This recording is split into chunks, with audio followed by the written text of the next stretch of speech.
Hey, it's Mr. Thompson. So I did a boo-boo.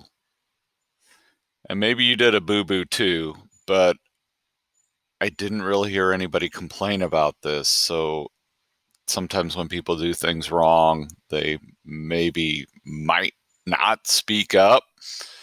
I discovered this boo-boo when I was putting my main cabinet piece together in my last lesson. And I already partially fixed it, but then I was like, wait a minute, if I don't show everyone else how to fix it, then I'm going to have to help everyone one on one fixing it.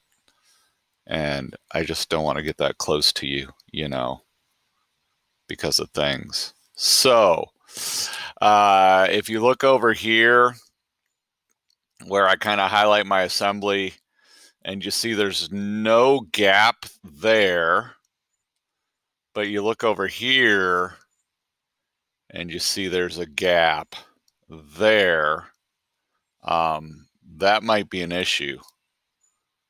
But I might have to check some other things out too, because my concern is I took this rabbet cut out here. I didn't make it as deep. And if I swing it to the back there, I think that's okay, because I remember seeing those dados stick a little deeper in the back. So I think that's gonna be okay. If this is 12 1/4, I'm just trying to remember if this opening still becomes 11 1/2, and it does. So don't let me bother you there. So I got to fix this gap. I fixed it on one piece and I thought that should fix it on both pieces. But now I'm realizing these are two separate pieces. We made it as one piece, but then we had to make a left side and a right side specific to where the dados were. So I have to fix this now. And I'm going to fix it in my assembly. Let me show you how that works. So I have my model browser open here on the left. And if you don't have that open, make sure you have that open. And now I'm just going to double click on the piece I want to fix. So double click. And maybe I didn't double click fast enough. There we go. Double click. So what happens is I'm ready to edit this piece.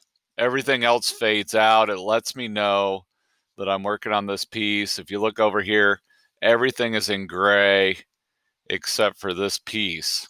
And if you hover over, you can see all the features that I worked on. But what I want to change is this little cut up here. So I'm going to go to, you see I hover over, it says extrusion 5. And I want to fix it extrusion 5. So I'm going to right click and I'm going to edit the sketch.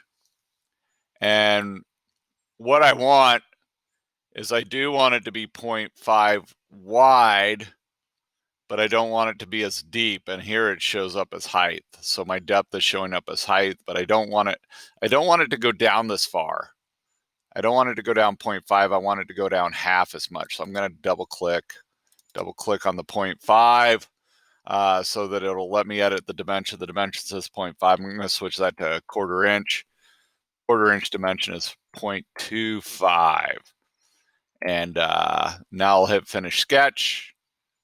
It automatically fills that in, and I hit the return button up here to go back to my assembly, and voila. So I had already done that on the left, and then I was like, oh, I better show y'all how to fix that. So I showed you how to do it on the right. So if you do it on the right first and you need to go back and do it on the left next, that's fine. But now my gaps are filled in and my main cabinet piece is complete.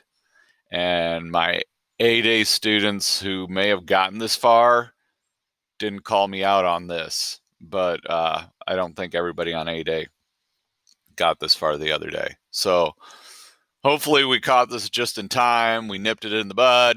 We're ready to move on. Life is good. Life is great. And I'll try and get this video to stop. I'll try. Or I'll just minimize this. Stop watching me.